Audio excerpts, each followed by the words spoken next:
Hello everybody, welcome to our very important event that's gonna show us the impact of immigration on the LGBT community. And it's a very important topic in Europe right now, and we're gonna have it in a perspective that's not only left, because the problem is that the left always tell that the LGBT community is so very important, but only when it's left IDs, they don't want to talk about when it comes to migration, how that affected. So that's why we're going to have this topic today. And I invited two very famous guests that's going to talk here. And then we're going to start with Alexander Bard. It's a very pleasure that I introduce Alexander Bard, a prominent figure in the social debate. His commitment and significant contribution to the public discourse has earned him extensive recognition and respect, both in Sweden and internationally. Alexander Bard is known for his sharp analytical skills and the ability to challenge the establishment and norms. Through books, articles, and public appearance, he has highlighted the relevant topics in technology, culture, politics, and human rights. He's also a great background in the Swedish music scene. With his dedicated work and vision for a better future, Alexander Bard is an important and influential voice in today's social debate. We're honored to have him with us, and I'm confident that his insight will enrich today's debate. Welcome, Alexander Bard. Thank you, Johan. It's great being here. So, I think what's most important here to address is the heritage, especially from Pim Fortuyn, Dutch politician from the 1990s, who was kind of the founder of what I call the Enlightenment right, which is the defense of the Enlightenment that developed in Europe in the 1600s and forward, and that there are cultural clashes in the world today. So what Pim Fortuyn, who was originally Marxist in the 1960s, developed was to develop the idea in the 1990s that we've had the Enlightenment project, and with great effort, we managed to educate ourselves. We learned how to read, write, count, and created quite an advanced civilization in Europe over the last 300 to 400 years. And this has taken considerable effort to do this. And the problem is that when this culture then clashes with other cultures that haven't gone through the Enlightenment process, I would say today this is quite obvious in the conflict between Russia and Ukraine.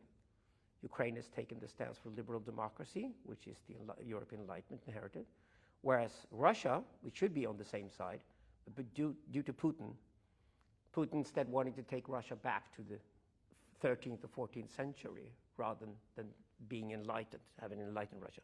And this is, of course, the problem within Russia today, within the Russian opposition and with Vladimir Putin. And the same thing goes with Islam. The problem with Islam as we know it, both the Sunni and the Shia versions that are now very common in Europe. We have had millions of immigrants, Muslim immigrants, coming to Europe. And this is what Pim Fortuyn addressed in the 1990s. He said that we have the Muslims coming to Europe, and we have to understand that the Muslims are coming with a culture that haven't gone through this massive enlightenment process that we've seen in Europe. That means they take with them a culture that to us looks like something we had that would have been feudal. Would have been feudalism, it would be something we'd be accustomed to in Europe, say, 500 years ago. And Pim Fortuyn himself was a homosexual. He was openly gay. And this was shocking to European discourse at the time, that somebody who was gay came out and opposed mass Muslim immigration in Europe. But I think it all makes perfect sense today. Unfortunately, Pim Fortuyn was murdered. I think it was in 2002 that he was murdered by an environmentalist vegan. Always watch out for vegans. Vegans with guns, especially. They go easily hysterical. Pacifists and vegetarians, as I write in my new book, watch out for those guys whenever they whenever they rear their ugly heads in history. They're really dangerous. They look so peaceful in the beginning, like the Jacobins did during the French Revolution, but then they become mass murderers when they get power. So watch out for pacifists and vegetarians. Lesson learned from Pim Fortuyn. I think it was an immense tragedy. I think Pim Fortuyn today has to be regarded as a martyr, not only of the right, but I think of the liberal agenda of the European Enlightenment, that he was a political martyr who was killed, murdered in Holland.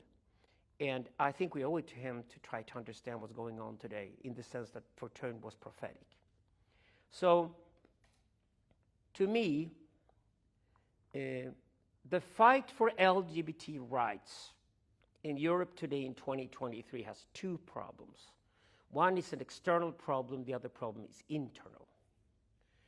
I would say that the external problem is the clash of civilizations, the clash of cultures, where the fight for LGBT rights is the peak of the Enlightenment, in the sense the peak of the European Enlightenment project is to assume that everybody has the right to be who they are in a given society. The way you're born is something you have a right to be, and that must be respected as a fundamental right. And in this sense, LGBT rights are part of human rights. If we can allow, for example, sexual minorities to also practice what they think is right for themselves within society, that equal rights, then this is fundamental to everything else we do in a society. So it's a lakmus test of how civilized something is.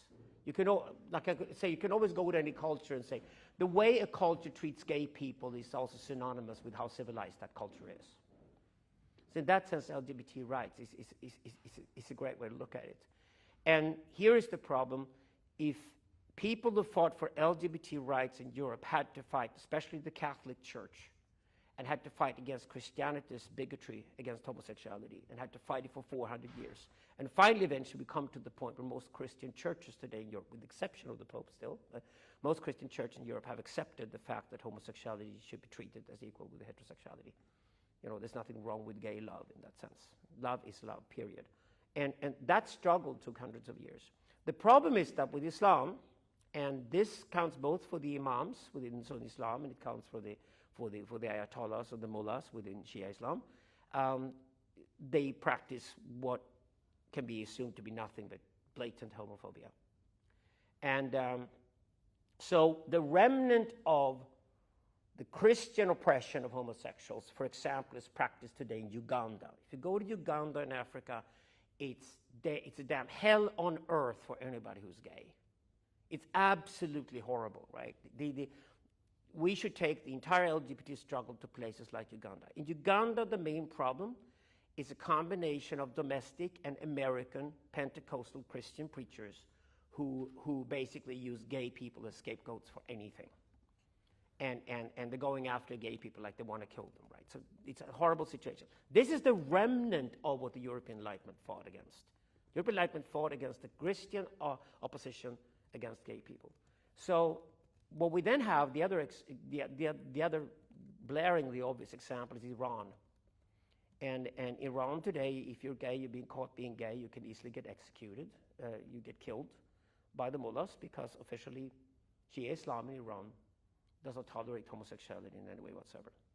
So I would say, if you look at the LGBT struggle today globally, I would say that Iran and Uganda are the two obvious blaring examples of how bad things can be, and where LGBT rights still have to be fought for in the most fundamental sense. And in Uganda, we're actually fighting what we have gained or won over in Europe through the European Enlightenment. Whereas in Iran, we're looking at a culture that we're now importing to Europe through Muslim mass immigration to Europe. Therefore, the problem in Europe is not Uganda. The problem in Europe is Iran, in the sense that we have a large Muslim immigration, and with the Muslim immigration, loads of homophobia, transphobia, etc., comes to Europe as well. And therefore, LGBT rights are under threat in the European Union today, because you have a larger Muslim population. They also have political influence, and they're likely to go against the struggle for LGBT rights. So this is really bad news for the struggle for LGBT rights. This, I would say, is the external threat. And Pim Fortuyn was here prophetic. This is exactly what Pim Fortuyn said in the 1990s, when he spoke up in Holland and basically founded what I call the Enlightenment right, the political right in Europe today that defends the heritage from the European Enlightenment. The other problem with the LGBT struggle in Europe, is an internal problem. I wrote a piece as a bisexual myself, also therefore an activist within the LGBT movement. I wrote a piece in 1998, exactly 25 years ago, in Sweden, where I opposed the idea of adding the Q letter to LGBT. And here's the internal problem to the LGBT struggle today. LGBT means lesbian, gay, bisexual, transsexual. So LGBT means struggle for sexual minorities that are discriminated against. LGBT people in general have been persecuted in most cultures, or at least in many cultures around the world, both through Christianity in Europe and especially through Islam in the Middle East. And the struggle against these religious fundamentalisms is therefore central to the LGBT struggle.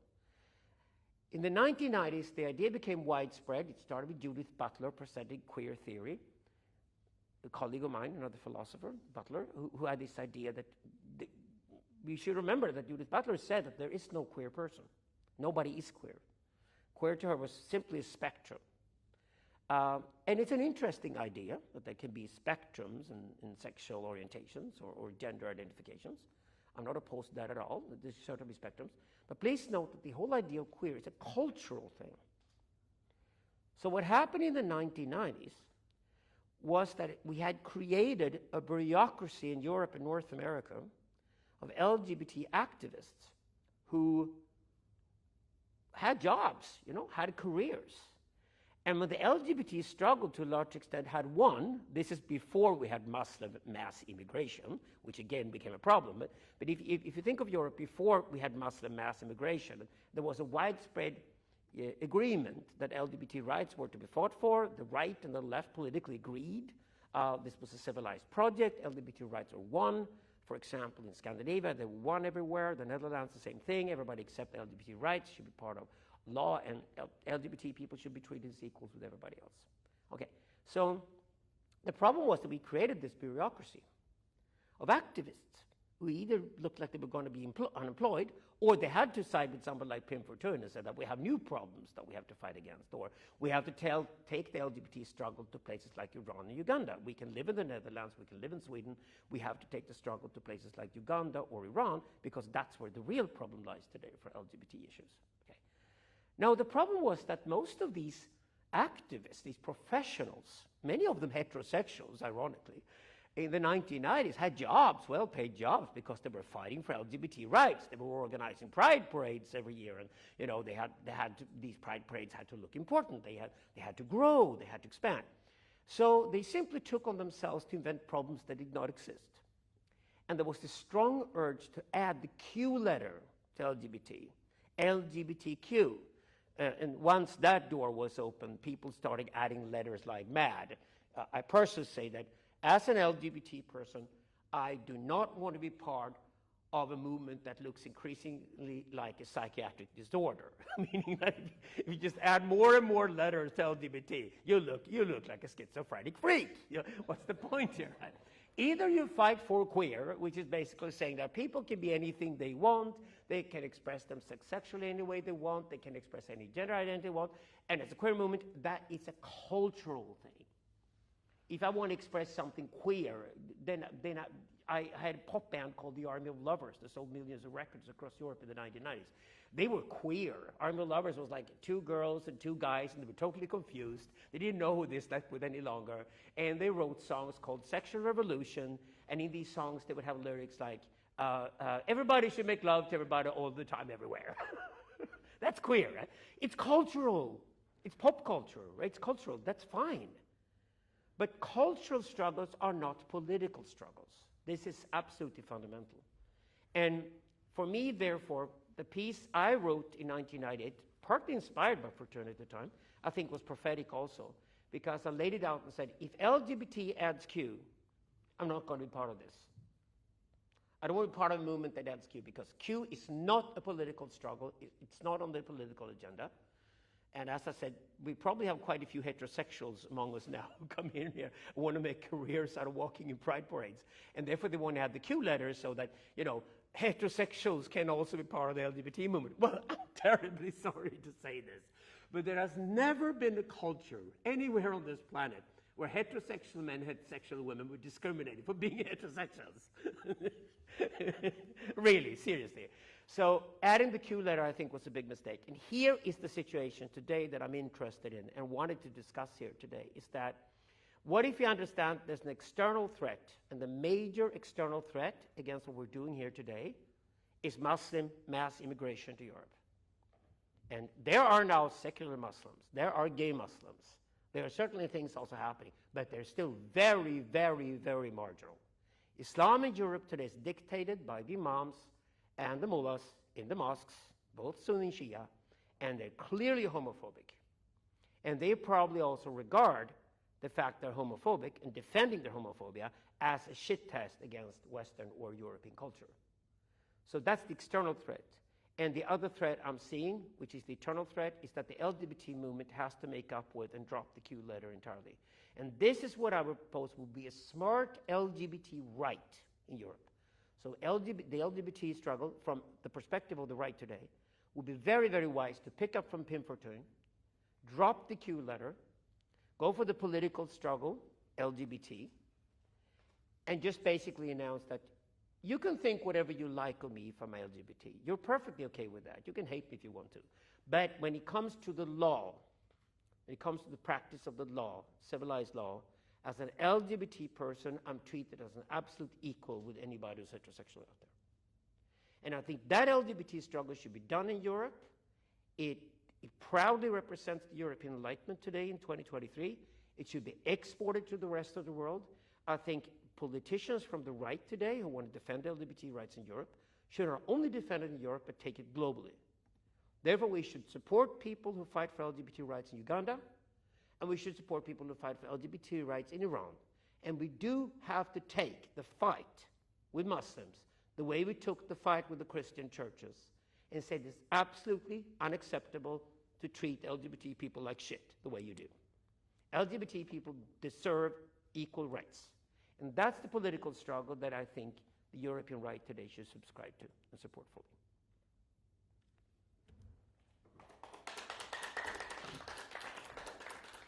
Thank you very much. And now we're going to do a switch here. Okay. So should I drop out and leave and come back in? Well, you're going to switch and then you're going to come back. So I'm going to introduce Luai Ahmed. Luai is a prominent social debater with a unique story, raised gay in Yemen, a country governed by Islamic law. He knows and shares his experience to raise awareness of the challenges faced by similar individuals. In his role as a columnist and podcast editor at Bulletin, Luai has actively worked to shed light on issues of diversity and human rights. He also authored the book Asylum, a Refugee Paradoxical Journey from Sharia Yemen to Rainbow Sweden, which describes his own journey from Yemen to Sweden. Warm welcome, Luai.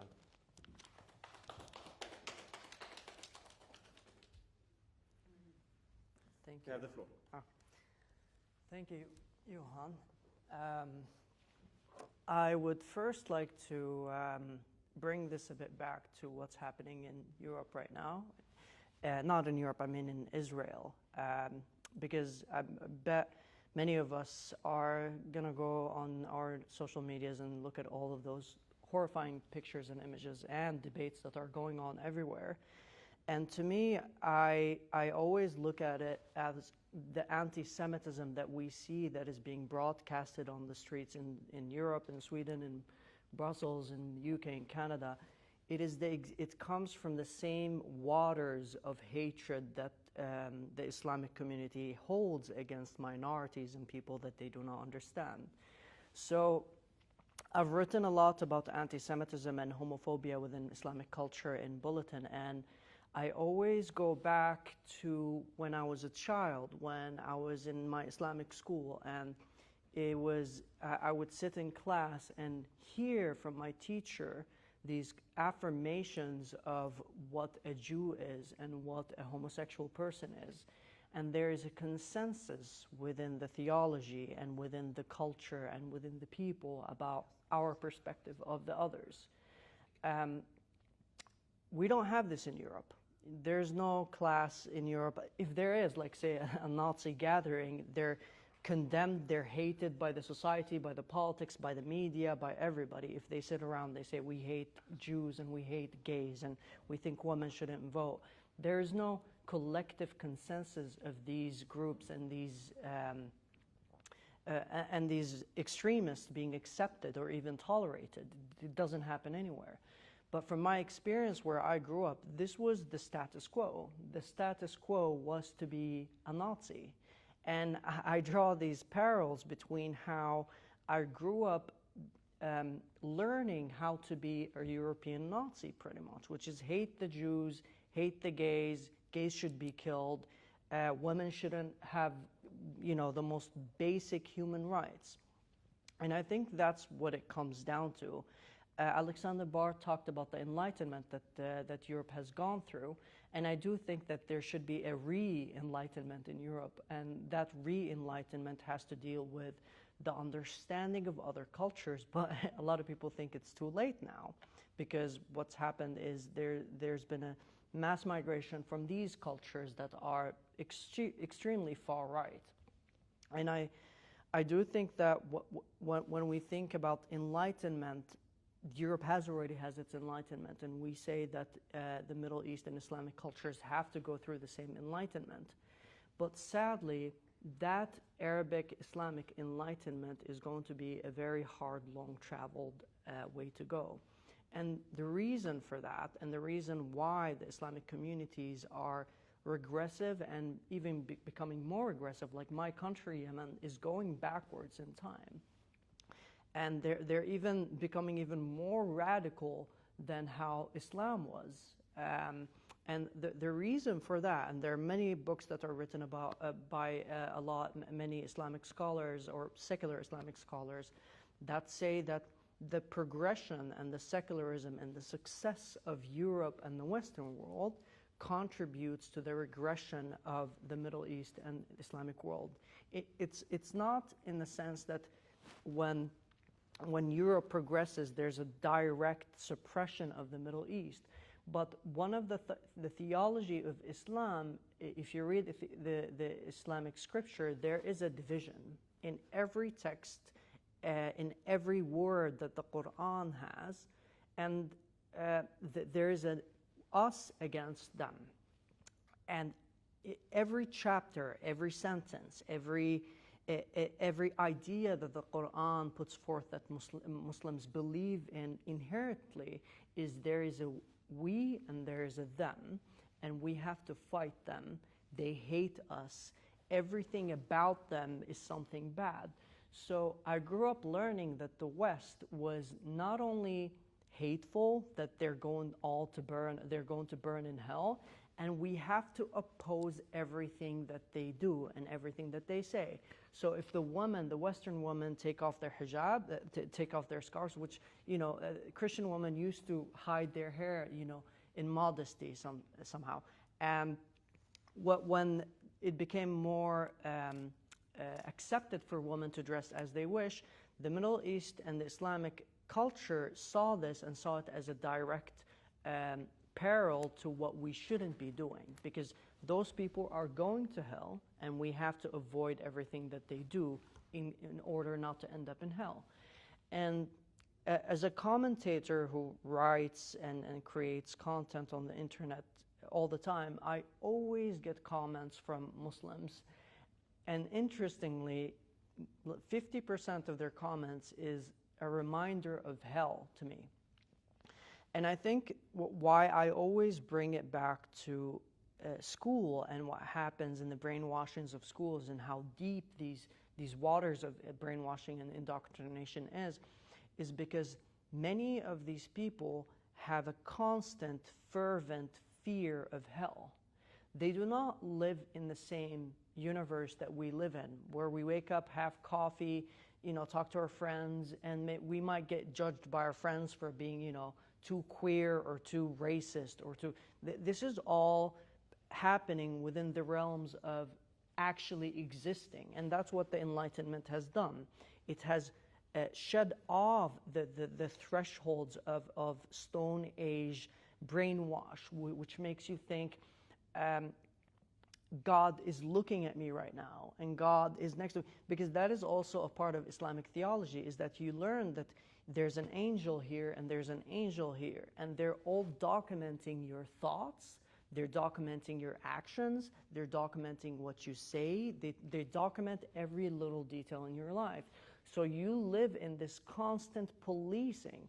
So people who went out in Sweden and in the US and everywhere, and they were shouting for Hamas in Palestine, they believe that they're being watched, that there's a camera called Allah that tells them that you have to defend your honor, you have to defend your people, you have to defend Islam.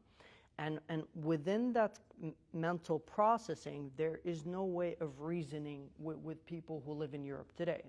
So if you actually sit down and debate Muslims and Islamists, which I do all the time, sadly, you're met with this Stone Age mentality that really does not compute with the way that Europeans debate and think. So there's also this other fear of mine, is that the more that because migration has happened and there are a lot of Muslims and Islamists in Europe, and the fear is if these the politics of this mentality infiltrates the parliaments, because what it really comes down to, because the Islamists will never be able to win this debate, they will never be able to win sitting down and using reason and common sense, because they're still in the dark ages and they do not process the Enlightenment. But what they actually use to their advantage and what they're succeeding at, and something that could and would give them the advantage in this cultural war, is demographic change. The more that they grow in numbers, the more power they have. The more, if like I'm sitting here right now and I'm talking to you all, and I could say we shouldn't, hate Jews, we shouldn't kill gay people. And I'm comforted with the fact that almost everybody here agrees with me, or everybody agrees with me, I hope. And if I were sitting now in Yemen, or Saudi Arabia, or Iran, or Somalia, or anywhere else, the flip would be I would be the minority. And that's what happened when I lived and grew up in Yemen. I was always the minority in my thought. And when I was in Yemen, every thought that I have right now, almost every thought and everything that I write, I used to have in a much smaller scale, but I could never express it out of fear of execution, out of fear of social dehumanization, out of fear of the worst case scenario of anything. And what is happening right now in Europe is that flip is slowly happening. And you notice this in schools, which is the most frightening part, is that in schools, you have migrant schools where there is the majority of the people in the class are migrants. And when the teacher starts lifting questions about LGBTQ issues or anti-Semitism, the students fire back. And then the teacher is standing there trying to teach enlightened thoughts to people who have been brainwashed by their families to believe in the dark ages. And we see this in smaller scales in schools, in certain arenas, in the Neon's political party, in Rinkeby, in specific areas. But the more that the demographic change keeps occurring and reaching higher highs, the more difficult it will be to fight these ideas, because these ideas are not actually ideas, they're just stones. You can't talk to a stone. You can't, you can't form a stone into something else. And I fear that a lot of people, and it's sad that there's a lot of defeatism that's going on in Europe, where people say it's lost, it's done. And when Charlie Weimers was talking in the EU and was talking about what's happening in Sweden, and we're talking about bombings and shootings. This is just another altitude to what's happening in Europe. And that's also the clash of cultures, when you have cultures that cannot blend together and cannot be one, you'll always have these, you always have bombings, and you'll have mental bombings and you have literal bombings. But when Charlie Weimers was trying to explain that Sweden, being the forefront of this change, of this dark ages and enlightened ages meeting, that it's spiraling out and leading to women waking up shredded in bombs, other Europeans were laughing at him. And I do think that cognitive dissonance, it's still ongoing in Sweden. You'll still have leftists who hear bombs, who see the shootings, and they'll tell you that the problem is taxes, that we don't have, we're not flooding these areas with enough money.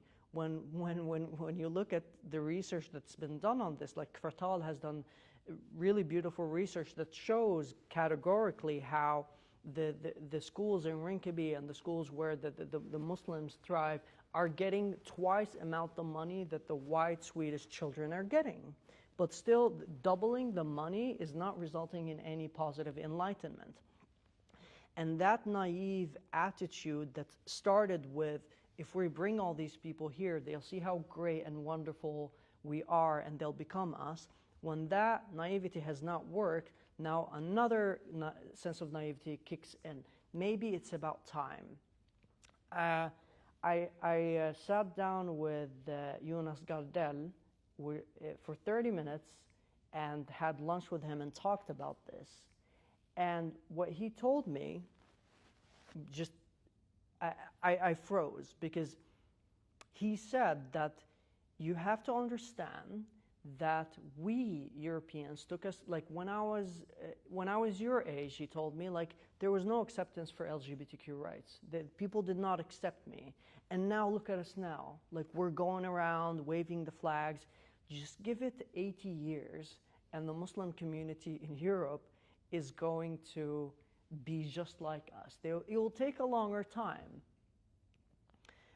I wanted to enjoy my sushi, so I did not want to have that debate. But what I wanted to say to him was, you are completely not understanding the difference between European culture and enlightenment and the Middle Eastern dark ages as they are. Because one of the biggest differences that made Christianity allow the modernization of the European thought is the fact that the Christian passages were sent down and written by other people than God. So the Quran's main issue, and any Muslim that you speak with will tell you this, that every sentence, every word in the Quran is a literal, it's come literally from God. God has sent these words and these sentences to us. And within that framework, believing that God has sent every single word in this book, there is no way that you would actually be able to have any other outlook on it. So with Christianity, you could debate and say, well, God hasn't really literally said these sentences. We can still talk about them. They're stories. You could easily say that the Bible and the Christian is a metaphorical book, or a book that teaches us something about life. But the difference with the Quran is, and it's why people get killed when someone burns it or tries to insult that book, is because people truly believe that book is God. That book is why we exist. And that's why I say we function in a different realm than Islam and Muslims, because we as people who live in the 21st century and function, we use our brains in a way that other people do not. We don't believe that we're being policed by Allah and His book. These people believe that they're being policed by Allah and the book and everything that's put down in it.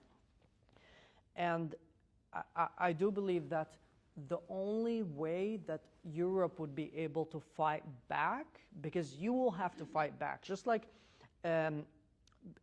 Israel is fighting back, and I am pro-Israel, but I'm also pro-Palestine. I do believe that they, as both two states, should be able to live and thrive peacefully. But Israel is an aggressor, as they say, because they have to be aggressive. They have to fight back. They have to bomb back. They have to shoot back. When Hamas shields itself with children, it's because they're psychopaths. They lack the mental capacity of thinking with empathy. It's why they look at gay people and say, yeah, let's cut their throats. It's why they look at Jews and say, yeah, we should kill them. But they also say, let's look at Europeans and let's also kill them and bomb them, because they've also bought into the leftist narrative of white people being oppressive, and it also falls in line with their Islamic kafir narrative that, white people and kuffar are the enemy. So I do believe that Europe has to fight back. And I used to be a pacifist when I was younger.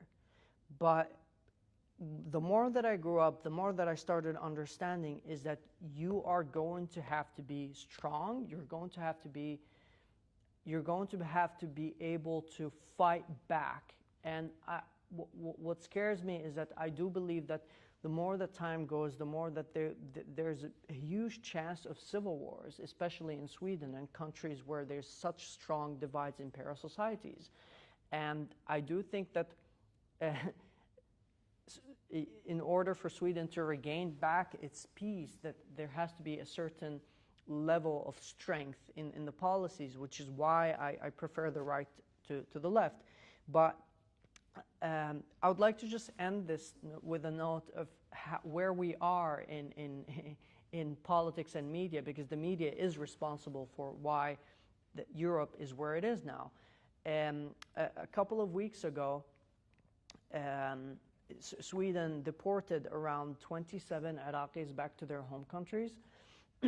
And they were deported back to their countries because they didn't have the right to be in Sweden. And there are tens of thousands, if not hundreds of thousands, I would say, in Sweden who don't have the right to be in Europe because they lied about their asylum rights.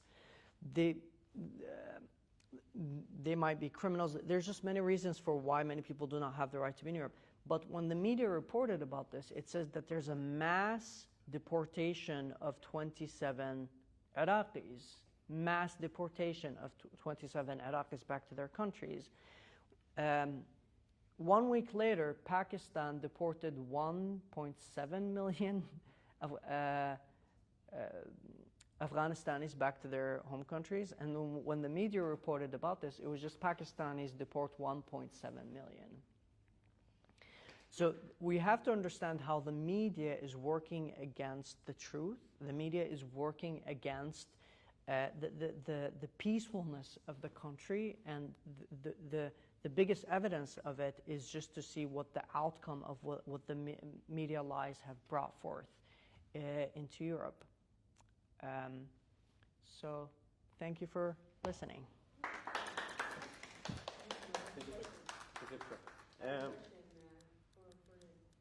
Yes. Yeah, I'm actually gonna sum up here now and say that I'm gonna invite Alexander back here, and we're gonna have some questions for the speakers, and then after you can both have sum up what you want to say. So I'm gonna invite Alexander here again, and then we do the questions. Yeah. Yeah.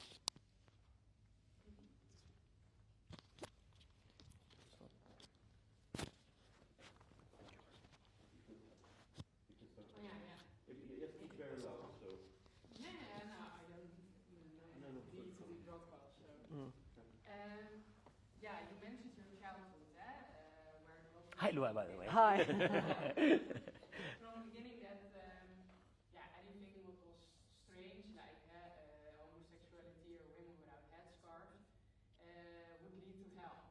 No? Yes. And don't get me wrong, but how is that different from a childhood with a very strict Christian, in a very strict Christian family? I know that there's some differences. There's a lot of aggression. Nowadays from Muslims instead of Christians then, terrorist attacks.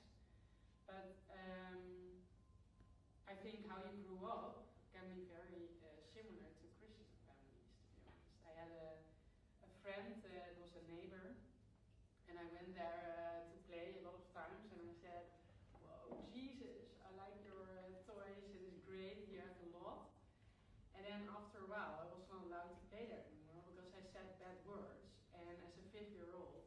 didn't know what I did wrong.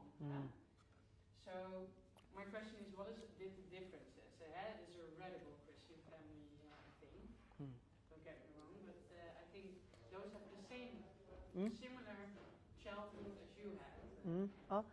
So in case that it wasn't her, so the question was, what is the difference between growing up in a radical Christian family that also preaches that the homosexuals will go to hell, as opposed to a Muslim family that says that you also go to hell?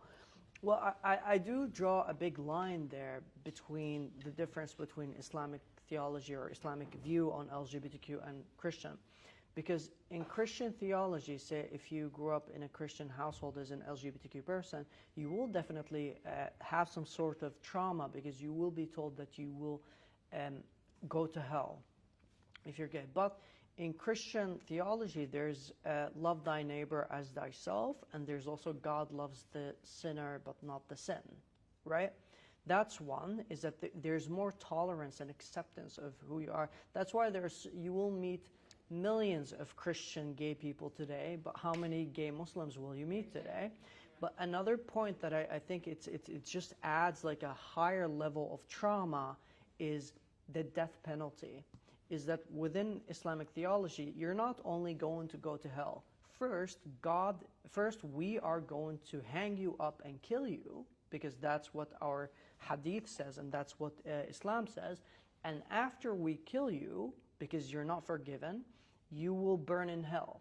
So there's no way around it. If you grow up in a Christian family, you will still be told you might go to hell. You will still be able to see that the rest of the society does not believe in, well, depending on where you live, but most Christian countries today still have a positive, God is loving kind of mentality. In most Muslim countries, there is no acceptance, there are penalties, there are 55 Muslim countries, and there's only one country that does not put you in jail for being gay, and that's Turkey. And we don't even need to talk about Turkey because that's not a great country either. But 11 countries put the death penalty, and then the rest of the countries jail you for being homosexual. So first there's the punishment on earth that you actually physically get. Like as a Christian being born in a radical Christian country, you will get like mental struggles.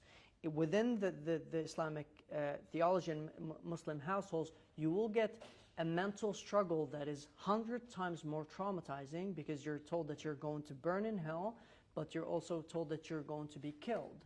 So it's like so many more dimensions of layers of oppression and trauma. I think I can add to that. I think the difference here is that Christianity was also affected by the Enlightenment.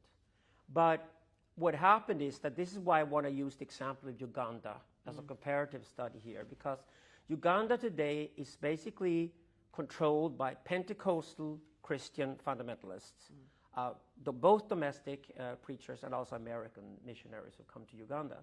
And therefore, they've gone absolutely extreme. But if you look at the Christian world overall, or the Muslim world overall, there's a difference. The difference is that in the Christian world, this is a very extreme position. Uganda is very extreme, and I think this is where you and I agree. Whereas you look at the Muslim world, then 54 out of 55 countries are Ugandas. So the problem is that mainstream Islam is homophobic, whereas mainstream Christianity, because of the Enlightenment, in fact, has had over 400 years. Mainstream Christianity today is actually very gay tolerant. Even the Catholic Church and the Pope is moving in that direction. But I think the difference is that in the Christian sphere, it's the ultimate extremes. For example, now with Pentecostal Christian missionaries in Uganda who managed to convince Ugandan politicians to go totally against LGBT rights. So it's a much more, you have to be much more extreme in the Christian world to be what you are within mainstream Islam. I think we agree on that, the difference. And I have an idea here I want to explore with you, Luai. What was important with Christianity and with Europe, and what made the Enlightenment possible to a large extent, was a separation of state and church. And because we had the separation of state and church, we could also have a third power, which we call the market. And the market was developed over the last 300 or 400 years, following the Enlightenment with capitalism and the thriving wealth and everything that we created in Europe, like we became this wealthy part of the planet and all that. A large part of that was because the market was then separated from state and church. So you have the state, you have the church, and you have the market. And here's, to me, the major theological problem, both with Shia Islam and with Sunni Islam, is that because there is no separation of state and church, Islam claims to both be religion and political ideology at the same time. We have to remember here that both Sunni Islam and Shia Islam claim to be as political as they are religious. So what happened in Europe was that you could have your religious affiliation, you could go to church on Sunday, and many Europeans still do, but you could be politically motivated to engage yourself the other 6 days of the week in some political struggle, and you could be either leftist or you could be the right, you could be liberal, conservative, socialist. You could go to the same church, and you could be liberal, conservative, and socialist in the same churches. But when it comes to Islam, this is very, very hard. And I want to hear your experience about this, Luai, because the problem is that the imams and the mullahs are political in a way you don't find in Christianity, which is exactly why it's so hard for us now in Europe to embrace Islam inside our culture and still be loyal to the Enlightenment. Don't you agree on that? I absolutely agree, and I think one of the naive points is that Europeans and Swedes thought when Islam comes to Sweden, whether it be Sunni or Shia, that there will be a divorce between the politics and the religion, just as Christianity has gone through. But then you come here and you're not willing to accept this enlightenment because your ancestors, what you studied, your history has not gone through that enlightenment. And you're absolutely correct. There is also a misconception between Sunnis and Shia. I know a lot of people from my family believe that we should all be Shia, because with Shia there's a much easier way to reform the religion, in the sense that with Shia there's always a top leader and you have to obey the top leader. And from that sense, it would be easier to separate the state from the church or the state from religion, because then the leader would say, stop following these passages, and then the people would believe it.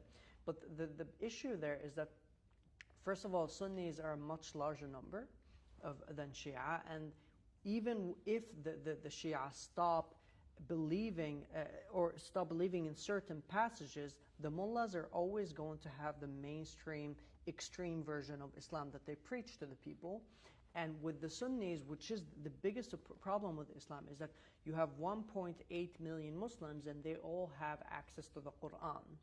And a book that has more than 123 passages that says kill, you will never be able to go out of it with a proper brain. If you actually read the Quran and believe it 100%, and you believe all the 123 passages that says that Prophet Muhammad defended the religion by killing human beings, you will not be able to come out of that with a proper brain that gets to think in a pacifist and mature and peaceful way. You will always come out believing that there is an excuse, or there is a reason, a valid reason to kill and harm other people. And that's why we see that the outbursts of violent protesters in Sweden and in the rest of Europe. So I'm a Zoroastrian myself, which is another minority religion like Judaism. You talked about the Jews in Israel before and how you feel aligned with them today, because they have to fight against the Muslims to stand up. And Zoroastrianism, which is a religion in Iran and India primarily, I converted myself in the 1990s. This is where the origin comes of the separation of state and church. It comes from Zoroastrianism originally.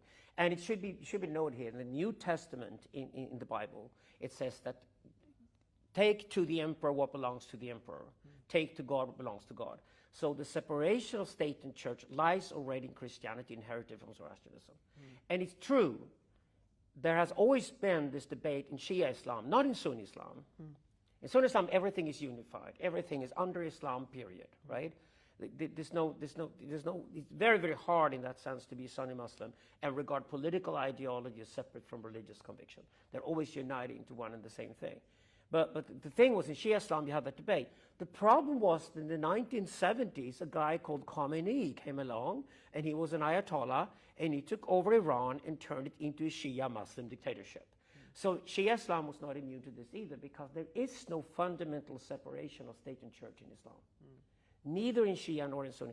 And we must address this problem in Europe today with large Muslim minorities, that the Muslims themselves have to go through this process of understanding that by living within a culture, as so far a religious minority, which Muslims are in Europe, and they're welcome to live and practice their religion, there has to be an acceptance of the fact that state and church separation is fundamental to European culture. And this is a major theological struggle against mainstream Islam we have to make today. We have to take the fight and say that for you to live as a Muslim and be respected as anybody else with equal rights to other religions, you actually have to accept that your religion has to live with the limitation that we cannot accept the political ideology and religious conviction are one of the same thing. And then if we don't obey it, we're opposed to Islam, and then we're infidels, and then it's basically you can roam free and kill us if you want to. That's what bothers me, Bart, is that what you're saying right now, and what I'm also saying is like we're raising a flower and we're saying this is what we believe in. We believe in the separation of these ideas. We're very pacifist. We're arguing from a point of reason and peacefulness. But they're raising a knife and they're saying, and they'll slit your flower first, and then they will point the knife to your face and say, this is what we believe in, and we are here, and we are Swedish and Belgian citizens. We are citizens of these countries, and you will have to succumb to our religion and our beliefs. That is the question, is that our discourse is built on flowers, and their discourse is built on violence. That's why you don't have Swedish Democrats going out and flipping cars because there's migration going on. And then you have a lot of Muslims who go and flip cars around and burn cities because we're not respecting their religion's right not to be burnt. That's what bothers me. Can I just address the other thing that I talked about before, because I want your perspective on it, because you did actually say LGBTQ in the middle of a sentence. That is true. Okay, can I give you my point here? Because we are here invited by the ECR group, and we're sitting in Brussels together. This is where we're having the conversation. Yeah. And thank you for having us, both you and me being here. It's great working with you, Luai, here. So the question is, in the 1990s, the Q letter was added to LGBT, and LGBT was a political struggle, and the letter Q stands for a cultural struggle. Okay, very different things here. Speaking of separating state and church, maybe we ourselves, as LGBT activists, should also start separating cultural from political. Because cultural struggles you do with art. Right. You do with culture. You express yourself culturally. You convince people that this is another way of life you could live. You could choose this other way of life. But it's not a political struggle. Right. The political struggle, for example, here inside the European Parliament, here in Brussels, is about the law and about the equality of all before the law, right? So the question here is, wasn't it precisely by adding the Q letter to LGBT that suddenly these Muslims, heterosexual Muslims, started walking in the pride parades of Europe? Didn't we just invite the enemy part of us by adding Q? By saying, well, there's a spectrum of I don't know what. it's like I said, Q was like saying that you fought for minorities who had very, very clear, you fought against oppression. You got the lesbians and the gays and the bisexuals, me included, and the transsexual people out there. You got them to be united and understand the enemy is the same. Our struggle, therefore, is the same. Even if gender variations or sexual variations are different, the enemy was the same. The oppression was the same. Both Christianity historically and especially Islam historically have gone against these minorities.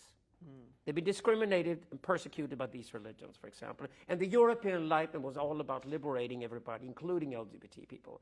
Right. This was the beautiful dawn for LGBT people to realize we now live in a civilized world. We're respected as equals, and we can pursue any sort of queer cultural product we want to. You know, there are certainly anti-queer gays too, and there are a lot of queer straight people, whatever.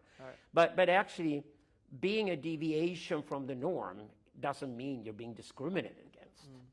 And here's where I disagree. You disagree? Okay. I disagree. So you don't think the problem here is that the naivety against Islam was also naivety among LGBT people, because they added the Q letter and suddenly thought, well, we can have the Muslims walk around because they're discriminated against because we share an enemy, and that enemy is called the white heterosexual man. And therefore, anybody who's an enemy of the white heterosexual man is therefore united in their hatred towards the white heterosexual man. Wasn't that what happened with LGBTQ? That happened, yes. But I'll also say that, like, I see you're trying to cancel me for saying the Q word, but the reason that I say LGBTQ sometimes, I don't always say LGBTQ, but first, let's say that LGBT, there's a scientific and there's a medical basis for being, you know, LGBT, you know? If you're trans and you want, because being LGBT, you're still living within the same universe of there are two sexes, and if you're transsexual, you want to be the other sex. You want to, you know, you want to fall into the other sex that you feel you're actually not born into, but you are, you know. Being bisexual, being gay, being lesbian, these things exist in reality, and they happen. But being Q, it means, it's pretty much, and this might sound disrespectful, it just means cross-dressers, people who are not comfortable with people who are not comfortable with their sex, but they don't want to go, because if you're Q and you're not being trans, you don't want to change your sex, then you're just pretty much. No, I disagree. Actually, I don't think any transsexuals would agree with you at all on this one. Well, of course they wouldn't. I think they all call themselves non-binary these days to begin with. Well, that's where they're wrong, because if you're transsexual and you want to go from being a woman to being a man, then you are falling into the binary. Okay. My authority is I'm a psychoanalyst working with transitions. I do work with trans people. Myself, I'm bisexual. That's why I'm an LGBT person. But the point here is this, that no, that's not the case at all. Actually, the vast majority of people who do go through transition do not want to go from man to woman. They want to go from man to trans woman. They don't want to go from woman to man. They want to go from woman to trans man. Then they would go from woman to trans, not woman to trans woman. Because, listen. Because they live with a combination of both. They've lived with it all the time. Basically, the trans identity is that what you are in your brain is not the same thing that you're watching between your legs. Right. And that discrepancy is something you can play with. You could either just play act it, like you do when you cross-dress, for example, you're a transvestite, right. Or you could go all the way, take hormones, or you could also do surgery today. And you have different options. You can choose in between. Right. And that's a spectrum. So I don't think we don't need the Q letter at all to define the fight for LGBT rights, if that's going to include trans people, for example, and their rights. The thing is this: if the Q letter only stands for something cultural, so it's not political, isn't it precisely the left who threw the Q letter in and added to LGBT to extend what they thought was a political struggle, and to have an excuse to fight the white heterosexual man, and it was the left who invited the Muslims to be part of that community. Absolutely. I mean, you see it with... So wouldn't the right then oppose that and go LGBT and said, we're opposing Islam until Islam becomes civilized and enlightened? Well, I say that, like, fighting the Q is because QA plus, it's just like you said in the beginning, you're just going to be adding letters on, and then nobody's going to be keeping up. So let's just keep it to the basis of it. I do actually think that the addition of Q and A and 2S, because there's a 2S now, is because I've lost count. and, but I'm just a regular bisexual bloke. So what do I know? But like the additions happen because when you're sitting in that kind of leftist discourse where there's this fear and angst over being canceled for not being inclusive enough, there will always be people going, but you're not including me, and I am queer and I'm a part of this community, and why aren't you including me?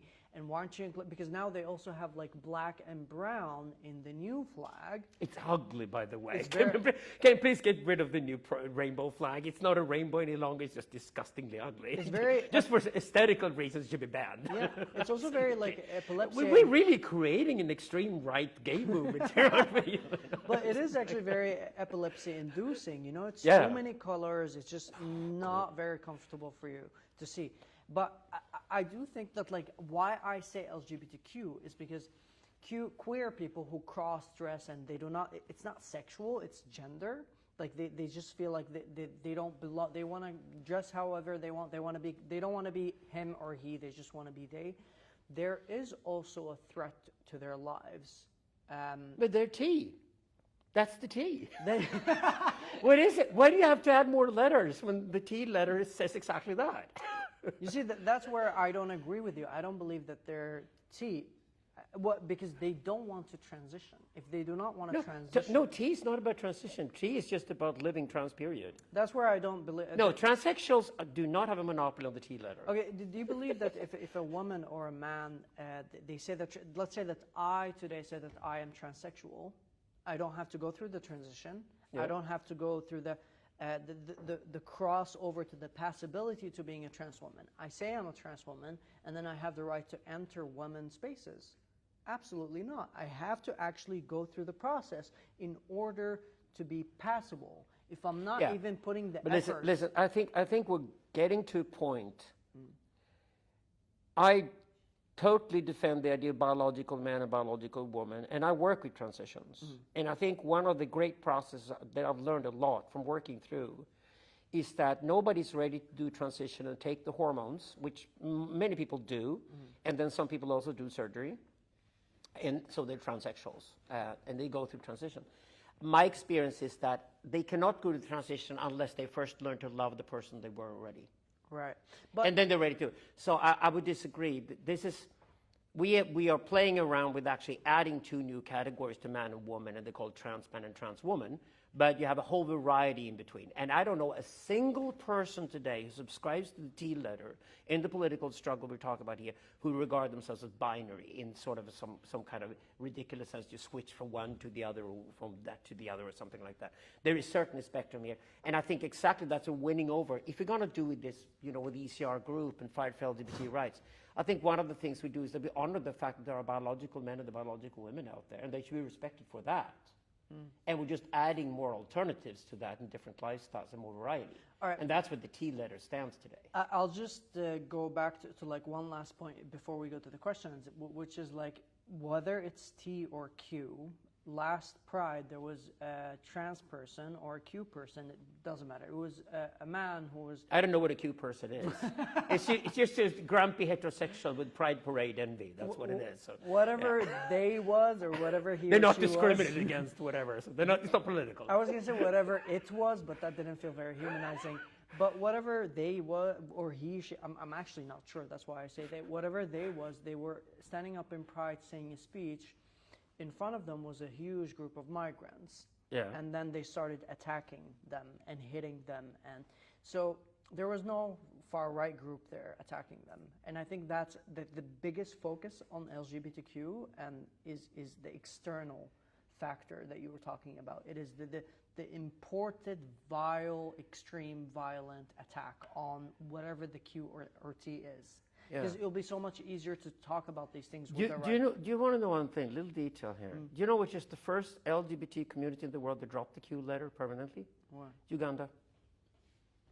Uganda is the first one that dropped LGBTQ and gone for LGBT. And we can precisely where they're doing the struggle the most at the moment. And so they're with me at least. The Ugandan case are with me, not with you. So we're going over to the questions now. One question from the viewers here to Bard. It's a little bit like what you talked about, but they wanted to like a question to Bard. Sometimes you also see a plus symbol after the Q. Do you feel it faces similar problems to the Q, perhaps making the movement even more ambiguous and trying to be more all-inclusive? We have 2 problems here. One of them is called the victimhood cult. When I came out as LGBT, I walked in something called a pride parade. I was proud of being LGBT. Once the whole thing became more infected, especially from the left, and we should know here that when Marxism had failed in the 1980s, the left was taken over by the struggle of minorities that were all oppressed. Victimhood cults everywhere. Basically, the European left dropped Marx and went back to Rousseau. It went middle class, let's put it that way. It dropped the working class and middle class. The working class people didn't want the revolution, then the middle class people walked off and said, well, we will have the revolution anyway. We'll forget about class struggle, but we'll find minorities, as many as we possibly can, including Muslims, and we'll all call them oppressed, and we'll all call them victims, and we'll declare victimhood cults. And since then, the European left, or the Western left, has been nothing but a race to the bottom of different victimhood cults competing for who's the biggest victim. That is where the right has said, we're not going to be part of that. We're going to go back to LGBT pride. We're going to say LGBT people contribute to community, and we do not hate white heterosexual men. Actually, we love heterosexuals. We love heterosexual men. We love heterosexual women. The vast majority of the population are regular Joes and Jills. They breed and have children. Thank God. They have more gay children. Otherwise, there wouldn't be any gays out there. So we love heterosexuals. We do not have a problem with that. Because I think what's important here for us to commit to something is to never commit to the victimhood cult. And therefore, also, we don't allow the Muslims to call themselves victims either. Right. See, I'm dropping the Q. I don't believe that the Q is an actual thing. I think it does not belong in the same community of the LGBT. Absolutely. But did you know that every year in Pride, there's a Muslim march, and it's not Muslims marching, it's LGBTQ people marching against Islamophobia. And the funny thing is... They're all leftists. They're all leftists. They're all leftists. We agree on that, okay? Yeah. Applause. They're all leftists. These are the leftists. ones we fight. But it's also like... What is wrong with these people? These people hate me. I fight for the right of people to hate me. It's just self-hatred, isn't it? In actuality, it's absurd. It should be more like a protest against Islam, or it actually should be... Or it should be gay Muslim section of the parade. Yeah. Yeah, sure. Exactly. So I think that's where it's at, and I think we're now generating, I think a very positive LGBT message, that the LGBT political struggle has to go on, and like you pointed out, you do wonderful work with this, though you pointed out that the discrimination against LGBT people in the Muslim world is absolutely horrible. And we also have problems in places like Uganda. We also have a turn for the worse in Russia under Putin, especially after he started the war against Ukraine, is that Russia has become intensely anti-LGBT through legislation and everything. And this also shows that Christianity can also go backwards, especially in Russia, where the Enlightenment was never as strong as it was in Western Europe. I actually have a question for you that I think, like, you know, there's always a pendulum effect. You'll always go back and forth. You'll become super progressive, and then you'll find that it's becoming way too progressive, and then you go back to being a bit more conservative. And what I find, or what I contemplate about, is that I actually see how LGBTQ rights are going to take a hit because of going way too fast, going within a spectrum of 50 years, going to not having gay marriage, gays being described as sick in Sweden before 75, and now you have this very strong march of LGBTQ rights and queer theory and all of that. Do you feel like this is going to cause a pendulum effect where people are becoming anti-gay, not just anti-trans, but also anti-gay people? Because, like, we gave you rights, we gave you basic rights, and look at where we are now. Here's the other point. The problem when you started adding all these letters, and it started to look like a psychiatric disease and not a political struggle. We're the ones who started adding those Exactly. letters. Here's the point. Yeah. That's just narcissism.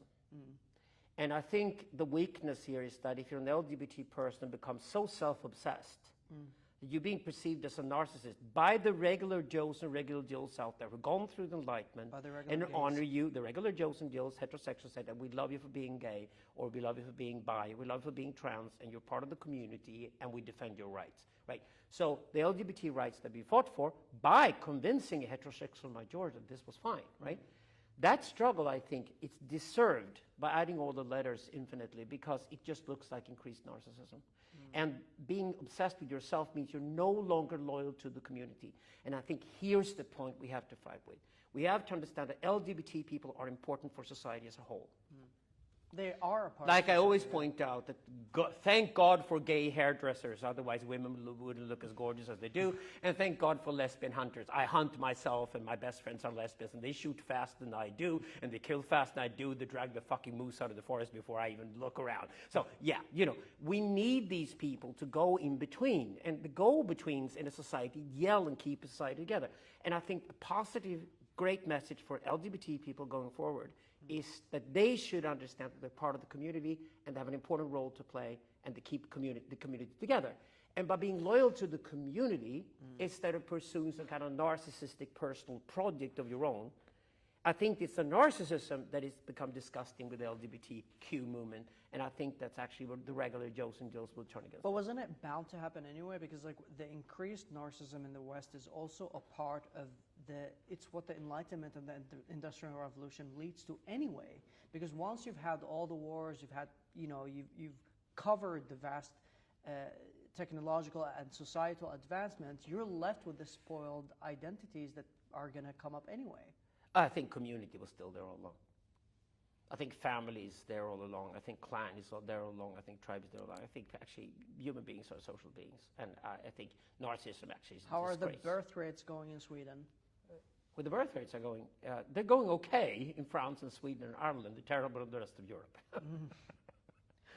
Yeah. Well, compared to But how historically it was. birth rates are of interest to everybody in society. Birth rates are of interest to LGBT people too. So that's a general topic. And I think today in this discussion here, we're talking about the ECR group, the European Parliament in Brussels, and we're talking about what we can do here to construct a really positive message for an LGBT political struggle coming from the right in Europe today. And I think, again, Pim for turn all the way up to Ahmed, here's a great heritage we can build from. Thank you. If I can put in another question here, what do you think will happen in the coming decades regarding LGBT? Well, we do have a struggle now in Europe because the naivety we had, especially concerning Islam, and I would say also in Eastern Europe concerning Russian Orthodox Christianity, is becoming deeply problematic in Europe. The naivety means that we still have people who walk in pride parades defending Muslims, although the Muslims are not even there, and the Muslims are sitting in their mosques preparing to attack gay people. I think the naivety has to go. So I wouldn't say it's going to be in a certain place in 10 years' time, because you can't predict the struggle, because you are an active agent in the struggle yourself. And I think you and I are agents in the struggle too. That's why we should not make predictions where we're going to end up, because we should expect the absolute worst and try to fight for the absolute best. I agree, but I do think like a good indicator is always looking back a bit at the past and seeing the development that has been happening, and then you can kind of come to like what conclusions. Like we can agree that in the coming 10 years in Sweden, the shootings and the bombings are going to keep rising because they've been rising for the past 20, 30 years. And I do think what will continue to happen regarding LGBT is that they're going to become more right-wing, because almost every right-wing person I've ever met has been left or was left. And then you grow up and you reach a point where you start realizing that the leftist policies is the main problem of the society, and that all of these problems about, discrimination and racism and anti-LGBTQ and anti-Semitism and racism again, it's all like a big portion of it comes from the left. Like the left is what is producing racism to be able to fight something.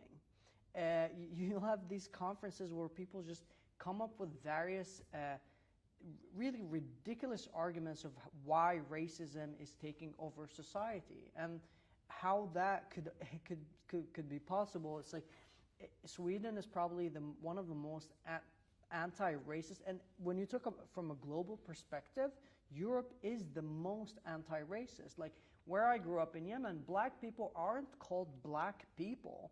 They're called slaves. I was talking with my cousin like 3 weeks ago, and then he said like he wanted to mention a black person, but he said al-ubbadi, which means a black slave.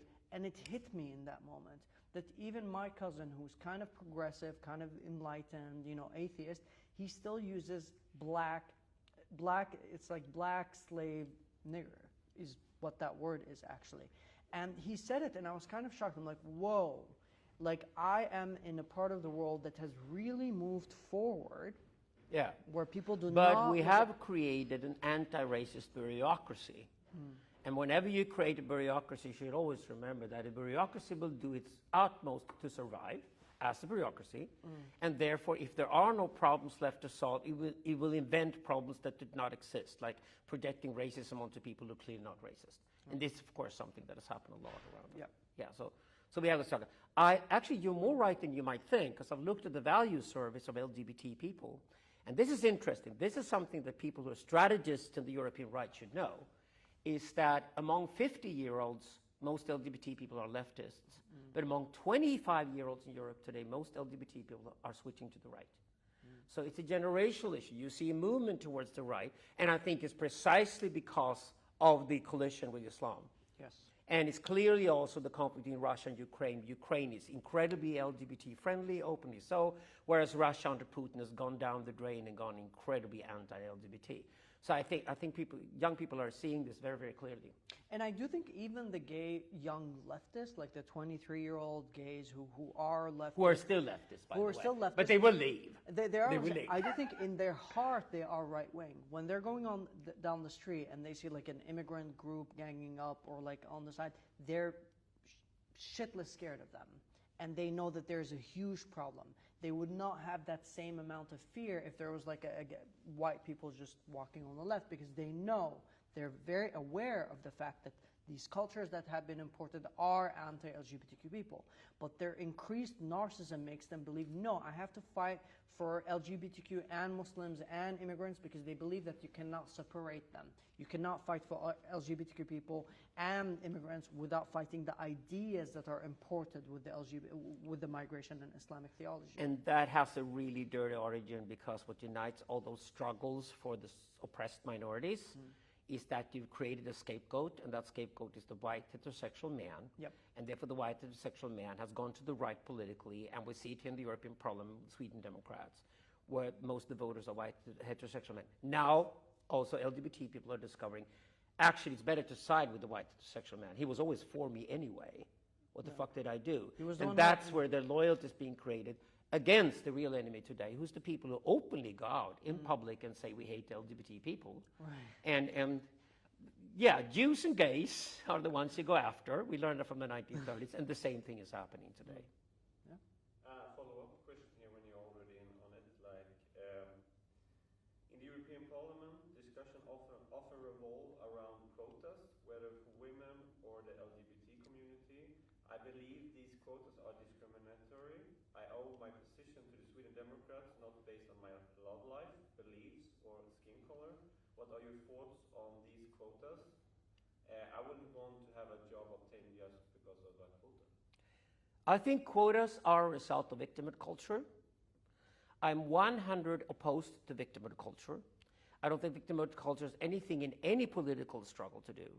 You should always be proud of yourself and who you are and defend who you are, and you should fight for having equal rights with everybody else, and then struggle is over. That's the point with the struggle for equality. Once equality is achieved, the struggle is done, it's over. Fold it and stay with it.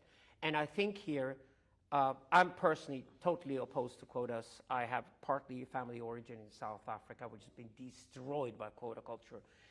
It's been ruined by it. And I think quotas actually are detrimental. Meritocracy is the thing. Whoever applies for a job and has the best merit should have the job, period. I agree and I disagree as well. I also find this very common. Like, we would have discussions, and like in Europe and in the West, I'll be like, I'm not a feminist. These feminists are not jobs. But then, like in the Middle East and in Yemen and the Arab world, I'm absolutely a feminist, because the discrepancy between women's rights and the view on women here and there are just like, it's two different universes. And I do say I am an Arab feminist. And I also disagree with you about the quotas when it comes to the Middle East. My mom worked with the National Dialogue, which was the parliament that was supposed to abridge the former government to the new government during the revolution. And she was the woman who single-handedly put in a quota for women. The Yemeni parliament is only 1% women. So my mom enforced a 30% quota for women to be a part of the National Dialogue, and she succeeded at it. It was a historical moment. And because of that, we got a lot of death threats. My mother was like, she was met with the most vile hatred, because it is a deeply misogynistic country. But what happened after that is that when my mom engaged, because in Yemen you have a lot of civil society organizations full of women, full of educated lawyers, teachers, doctors. Some of the most educated women in the society are women, but they're not allowed the accessibility into the front line of the politics and the parliaments in order to fight for their rights. The men just cut off women's entrance into these spaces. So like my mother and the feminists in the transitional parliament enabled this for the woman to be able to come and be a part. And it was a quota, and I know you hate quotas, but sometimes, like, but this is what I say is that, like, the Middle East, the Islamic culture is a different universe. Words have different meanings there than what they have here. But also here, you should point out that you talk about quotas as a response to exclusion. Yeah. That's different. We live in a society in Europe today where we're not excluded. If, for example, a job is announced here in Brussels, anybody can apply for the job as a European citizen. So I think it's different to talk about quotas as a response to exclusion culture than compared to what we have in Europe today. But and I think here quotas have actually become a motto of the left. And here's the problem with quotas. Whenever you have quotas, you don't stop with them. In Sweden, for example, you must have 50% women in lots of places, but once you have 90% women, you don't need 50% men anywhere because the quotas are one-sided. And suddenly you realize that only half the population are women to begin with. So you have 50% of the population are men. You can't have environments where you constantly have 90% women everywhere, and at least 50% women. The arguments that they use is in exclusion, though. You find no basis for their arguments, but they do arguments from the point of view of exclusion.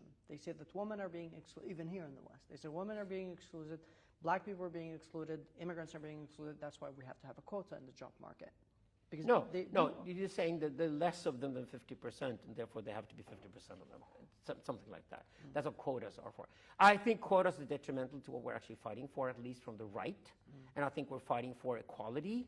And therefore, we should have meritocratic processes. We just make sure that the person who has the best merits gets the job, for example. Right. And then once we have that, we get rid of quotas. Because quotas have another big problem to them. If you ever get into a position because of a quota, everybody will suspect that you're there because you weren't qualified for it. You were only appointed politically because you were a minority. Therefore, you would not be respected when you actually perform. And this is the problem with quota culture. It creates corruption everywhere through the system, and that's why I'm opposed to it. And I assume you don't mean actual equality, you mean equal opportunities. Yes. Yeah. Because equality. Yeah, absolutely. Oh, no, not equity. No. Don't even go there. Yeah. We're right here. We're not left. At least not today, okay? No. We don't or any go day for that. No, equal outcome is absolute horror. That's Pol Pot's Cambodia for me. It's just like, stay away from that. Yeah. Equal opportunity, yes. Some other more questions here. You mentioned a lot of problems with the immigration and things. So what can we do, like what can Europe do as a response for this? What can the political side do? And how do we respond to the left attitude, the extremist attitude? Like how do we respond? And what can we do, like Europe and also political? Very broad. Well, I'm a liberal myself. I'm pro-immigration, pro-migration, but I'm also definitely pro-integration, meaning that if the integration doesn't work, immigration has to stop instantly. That's a useless word, but go on. Yeah, you don't like the word, I know that, but I'm using it here to point out that things have to work. Things have to work. That to me is not an LGBT struggle at all. That to me is a general struggle for society as a whole. I personally accept anybody moves into a country and brings a bag of money with them and has a job and gets their own place to live. If you can fix yourself, take care of yourself, and start paying taxes to the country you moved to, I don't have a problem with migration. Then we have the political struggle next, after that, and here is where we're here, and where we're addressing LGBT issues here today in this conversation, is that if you live in a culture that has fought for 400 years to get to the place where LGBT people finally get accepted and are treated equally with everybody else in a society, and then you clash with a culture that has no understanding of that struggle at all, and has not been part of it, and is completely intolerant to LGBT people, and you let that culture in through the door, you basically ruined 400 years of work. And that's what I'm interested in here. So I know you dislike the integration word, but here I use it provocatively to say that integration in European society today must also include the understanding that LGBT minority should have equal rights. But otherwise, you're not integrated. Integration also just means get a job and pay taxes and you're fine. Assimilation means get a job.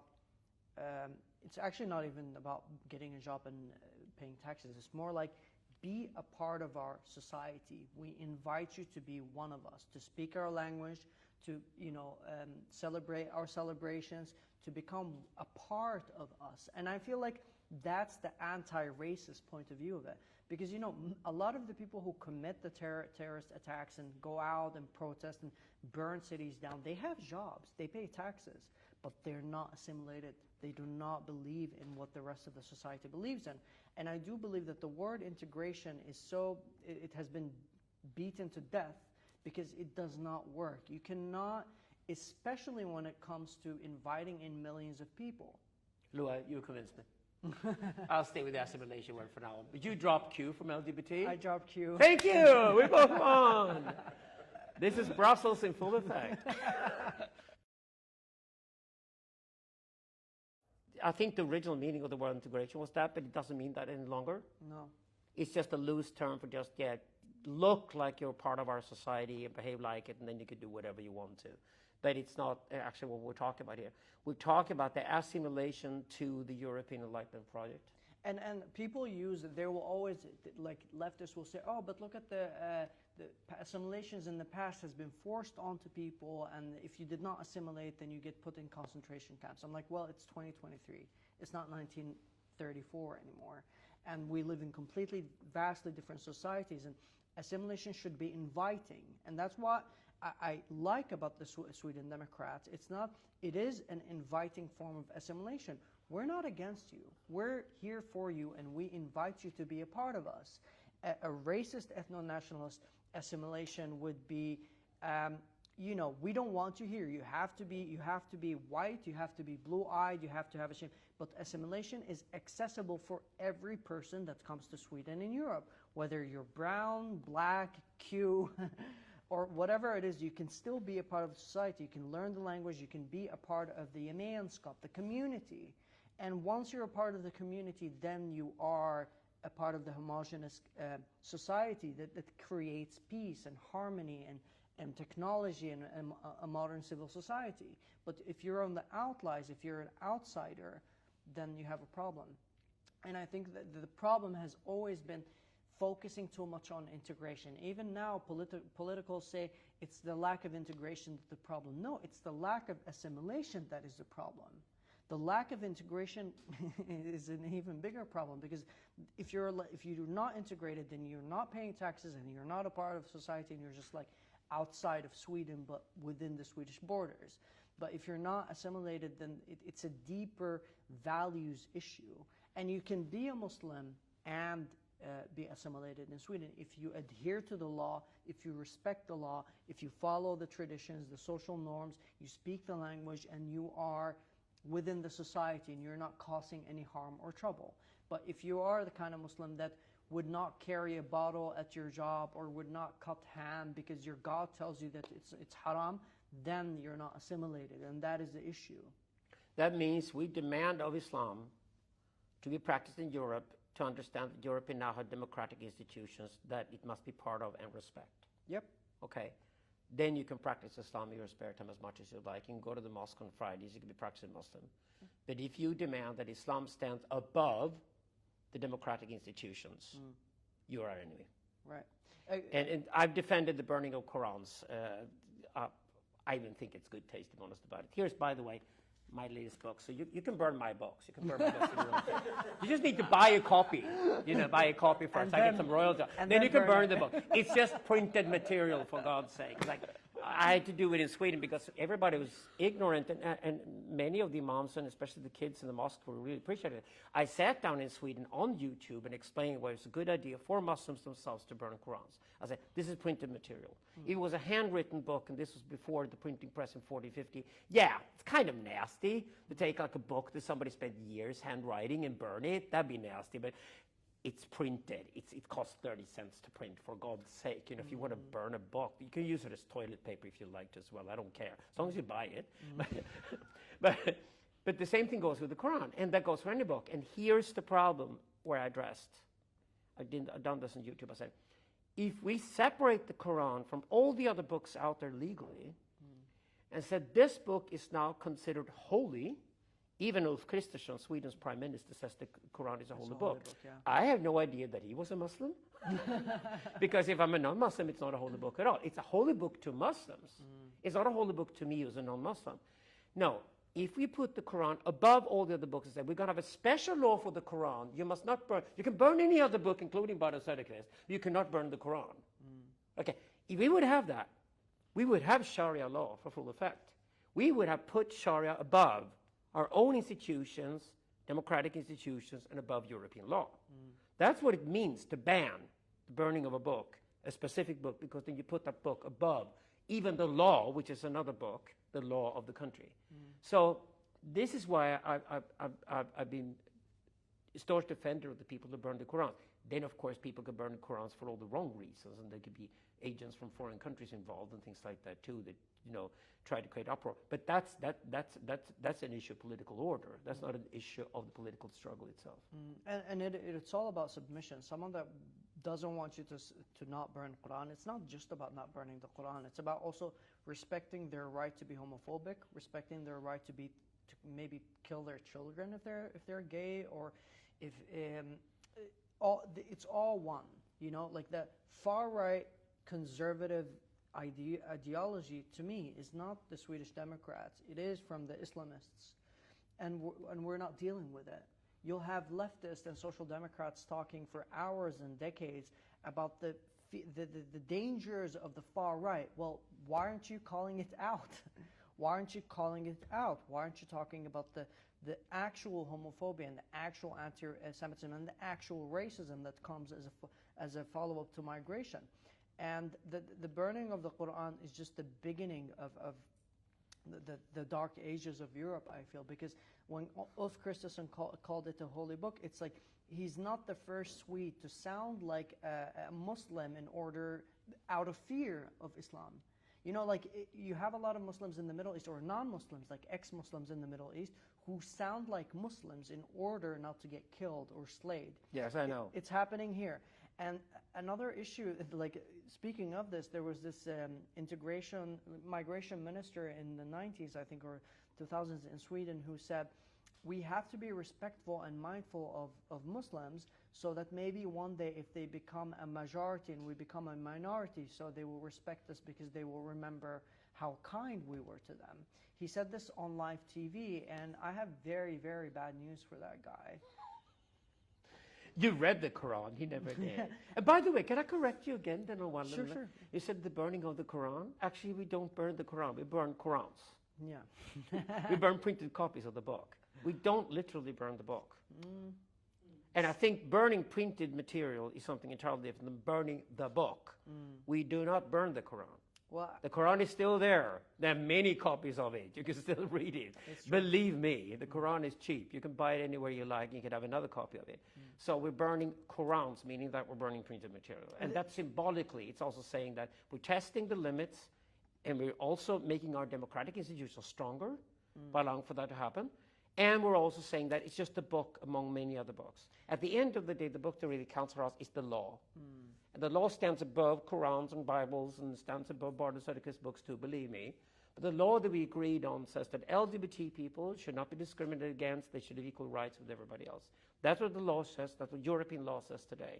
And we must defend that and fight for that. And then we cannot accept that a book that is in itself homophobic stands above the law.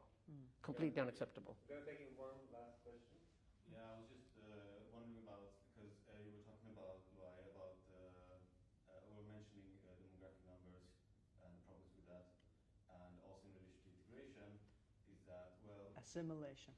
Yeah, Sorry. assimilation, integration, whatever. But like, so let's say that we would stop all immigration today, like 0 people can enter Europe, okay? You would still have, I mean, Turkish community in Benelux and Germany have been here since the 60s, and they are still very much very conservative. Most of them voted Erdogan, and so on. They have their identity, right? They identify as Muslims, and as you mentioned, well, a part of that is to like not be a Westerner, right? So you identify as opposing another set of ideas. At the same time, in the Middle East and North Africa, there is like quite a rapid secularization process. I mean, Iran is the most extreme example, but other countries as well, they are still quite homophobic and quite conservative, social conservative, and other ways, which could clash with European ideas. But then my question is like, why is that happening there? And also like, could that be like, could there be incentives for Muslim diaspora in Europe to also secularize? Like, okay, there's one thing to stand your ground, which is important to do, but like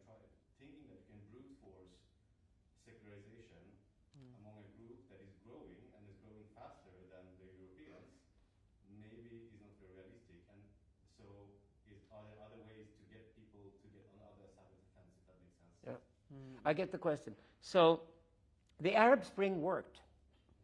What people don't understand is the Arab Spring was not a political struggle, it was a cultural struggle. And culturally really worked. You can go to the Middle East today, you're seeing the value service across the Middle East that it's definitely moving towards the secularization process. It could even be the case, which I would celebrate, that the secularization of the Middle East would be even faster than the one was in Europe, because in a way the European Enlightenment already happened, and secularization could happen faster. But here's the problem. When people migrate and move away, for some reason they go more conservative. So if you want to look at the last remnants of Christian conservatism, like Christian radical fundamentalism, which is homophobic, then it ends up in Russia, it ends up in communities in South Africa, in America, in other places, away from Europe. What seems to happen is the Enlightenment project often happens at the very center of a culture. So this explains why the secularization that's going on in the Middle East has its controversion in Europe at the moment. That means we should expect Muslims in Europe to go even more conservative and become even more hardcore fundamentalists, almost to the extent that if the secularization takes off in places like Egypt and Saudi Arabia, we should expect the opposite to happen in Europe. Erdogan is much more popular among Turks in Germany than he is among the Turks in Turkey. That's a perfect example of that. So we should know that historically, the fact that secularization happens now in the Middle East, at least it started, doesn't mean it's going to happen in Europe among the Muslims here, the millions of Muslims we have here. It could easily go the other way in Europe. That's true. And I would like to add an anecdote there and tie to the whole, like the fact that people have been barging on integration and not assimilation. Integration is not as inviting as assimilation. Assimilation says, become one of us. And that's the only way that you can actually migrate to another place and thrive and be happy. An example is when I was much younger, when I was 8, my brother moved to the UK unsuccessfully because he was liberal, he drank alcohol, he had parties. He was like my older brother who was really cool, and I wanted to be like him because he drank alcohol and was extremely liberal. He went to the UK for 4 years, and when he came back to Yemen, he was an extremely conservative Islamist. He woke up in the morning and forced us to pray. It was a completely personality shift from the person that I knew when I was a child to the person who came back. And that is because he integrated. He did not assimilate. He worked in Britain, but he did not become a part of the society. And I think that is also a huge problem. When I would also like to add this, and it's a bit of a controversial point or sensitive point, which is the inferiority complex that a lot of Arabs and Muslims have in the West. It's like, I, as a Yemeni who comes from the poorest and least developed country in the world, I can say, yes, my country is super underdeveloped. We're like more than 70% of the population is illiterate. It's a problem that we need to work on. It's something that I'm not proud of. It's something that we have to fight against. We have to work on the infrastructure from the grassroots of the country in order to develop. Many of the migrants come here and they will tell you that Syria is the best country in the world, that they have democracy and that it's much better than Europe. And that is an inferiority complex because they do not want to meet the facts that Europe is so much more successful and developed. And that is just a fact. And once you start to twist facts and not look at the truth right in its face and deal with it, when you start favoring lies over truth, that's where you have problems. And that's why I choose assimilation. And the Turks are actually so much more secular than other Afghanistanis and Pakistanis and Yemenis, and that's why Sweden is on a path to darkness, because Sweden has selectively chose to take in people from the least progressive parts of the Islamic world. Germany has Turks, and Turks I call them cultures that are the furthest from the printing press. Yeah. That's how I would phrase it. That is true. The sooner a culture has had the printing press, the more enlightened it probably will be. And Turkey had the printing press before Persia, Persia the printing press before the Arab world did. And when you come to Yemen, 70% of the population are illiterate. Then expect them to have very feudal opinions about things as well. Right. So it goes with that. So, and that's exactly what Sweden did. So what Sweden did badly was that, it was precisely opening the doors to the people who were the most illiterate, and had the longest journey to make to catch up with the European Enlightenment, who were the furthest away from the printing press. Well, if that's a large minority of your culture, you have a major problem. And I agree with you, integration is the wrong word here. It's not good enough. It requires assimilation. I'll also just add something that you hear this constantly from immigrants who are born in Europe. And this was even said in the last Sweden debate on TV like 4 days ago, where the Somali woman said that like one of the problems that we have is that like when you go back to Somalia, you're seen as the Swede, and then when you're living in Sweden, you're seen as the Somali, and you don't feel like you're home here. That's because you're not assimilated. Had you been, there's no assimilated person who has a problem with being seen as the immigrant in Sweden and being seen as the Swede immigrant, because they have very strong, they're in touch with their identity, and that identity is being, you know, having migrant roots and living as an assimilated person in another country. If you're not confident in that, you always be confused in what the hell am I? Am I a Somali? Am I a Yemeni? Am I a Swede? Well, the left has an answer to that. The left says that, oh, poor you, you're not Somali or Swedish, we'll give you money. That's leftist response.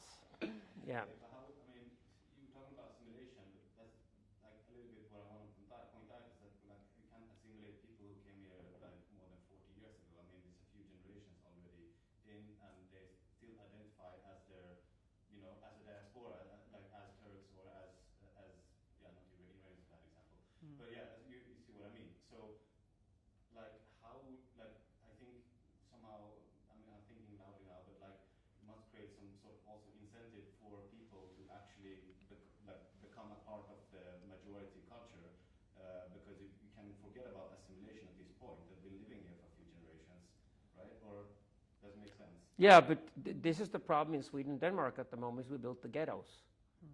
And when you put people together in ghettos, they cannot assimilate because they will keep the culture they had, also very conservatively keep it. So it's like if you take somebody today who comes from Egypt, for example, and goes to visit a Muslim community in Sweden, they said, oh, you're backwards compared to Egypt, because Egypt has evolved over the last 30 years, but it's like people are stuck talking and behaving the way they did in Egypt 30 years ago because nothing happened.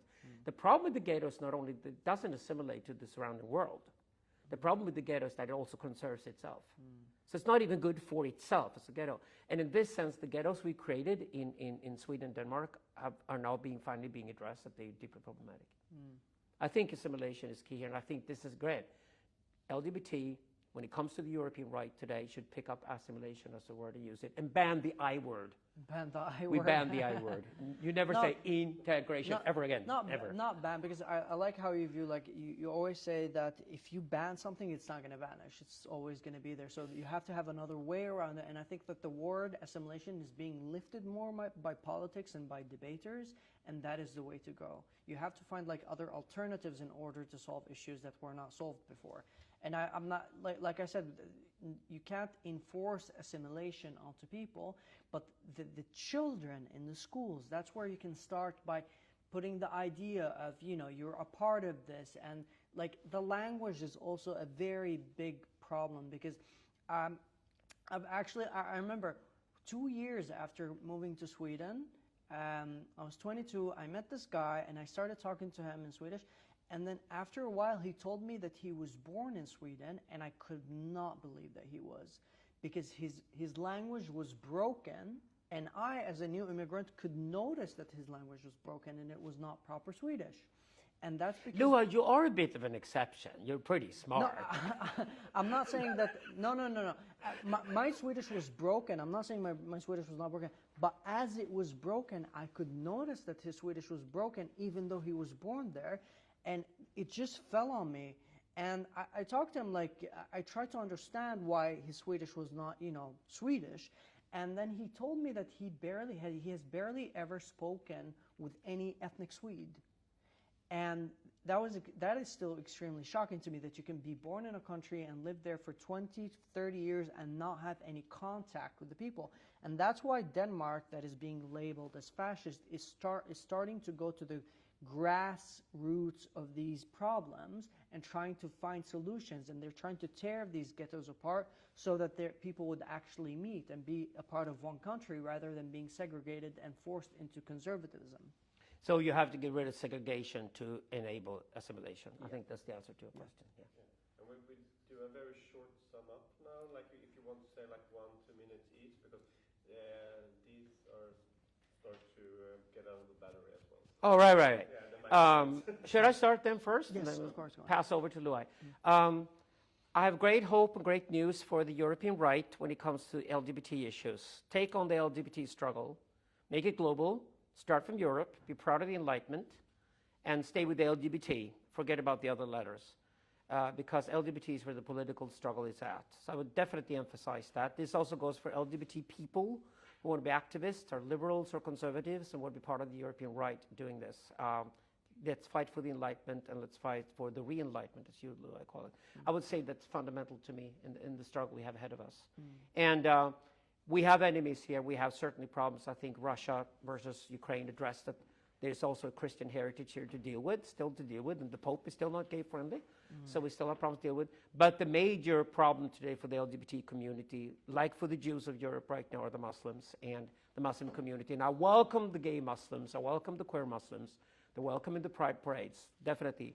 But Islam has to accept the separation of state and church as fundamental to European culture, and it has to assimilate itself and be a religion among other religions in this part of the world.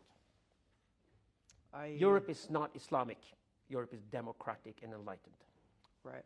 I second everything that he said, but I would also say to the ECR and right-wing Europeans that don't be surprised when the left and the LGBTQ it's hard to beat a bad habit, but don't be surprised to see that the leftists and the LGBT are going to start joining the right. And I think that is a part of this European second enlightenment, will be growing up and realizing what you had before was actually beautiful.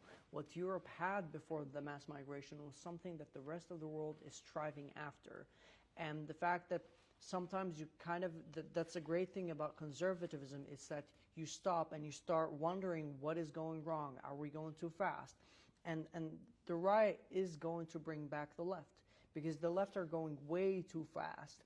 And the only thing that is going to be a problem is trying to find ways in dealing with the Islamization. And I do think that the most important part of it all is to remain human and not to lose oneself in fighting the inhumanity that has been imported, because a part of what makes Europe so great and what made a lot of people come here is the humanity that has been found here, and that needs to be preserved and conserved. So yeah. Totally agree. A big applause for the guests. And also I thank you for coming. We start with Alexander. Thank you so much. Thank you. Thank you Very much for coming. Oh, God, that's And here is some Belgian chocolate. all right, there you go. We are in Belgium. Thank you for coming. Thank you for having me. Thank you very much. So, and thank you all who was watching. Have a good day.